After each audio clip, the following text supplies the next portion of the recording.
Mike Rowe reveals he's thankful to be living in America during the most remarkable year of my life. There's one thing that the former Dirty Jobs star is especially grateful for this year. On Thanksgiving, Mike Rowe will be expressing his appreciation for the everyday Americans who kept 2020 running. This year, I'm thankful for the UPS driver, the FedEx driver and the Amazon Prime driver, the former Dirty Jobs host told Fox News. I'm also thankful for the people at Zoom, even though I curse them, and the guy who just upgraded my internet connection, even though I had to wait a month for him to get to me. I'm thankful that my parents are still healthy and celebrating their 60th wedding anniversary, the 58-year-old continued. I'm thankful for the opportunity to run a foundation that's making a real difference in people's lives. Mostly though, I'm thankful to be living in America, during the most remarkable year of my life. With the possible exception of 2021. There's also one thing that this year has taught Rowe to be especially grateful for.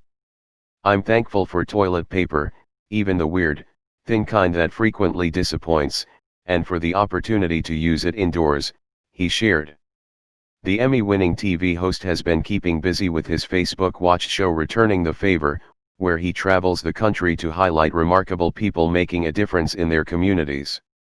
Recently, Rowe virtually visited Maine due to the coronavirus pandemic and surprised Dan Waite, founder of Operation Reboot Outdoors.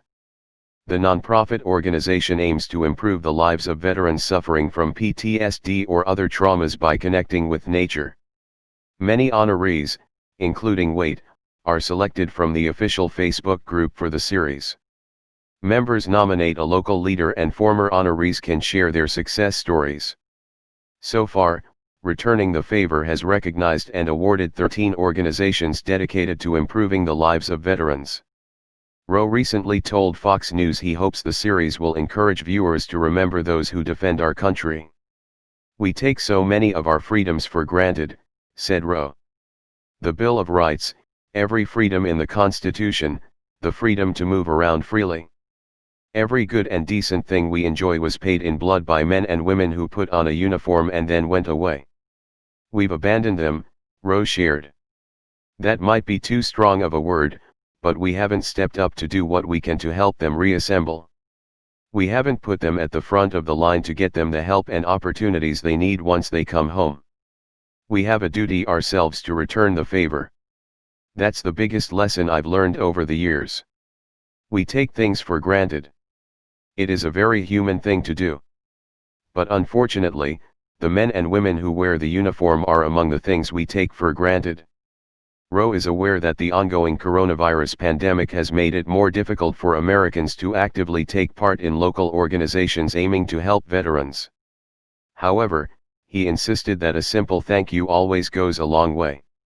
I think a lot of people who are grateful to our men and women in uniform don't express their gratitude because they're not quite sure how to do it, he said. They don't want to overstep or overreach. They don't want to make people uncomfortable. But I've never met a veteran, man or woman, who didn't appreciate a stranger coming up to them and just saying, "Thank you. I really appreciate what you have done on my behalf." Rowe suggested some simple gestures anyone can do at any time of the year.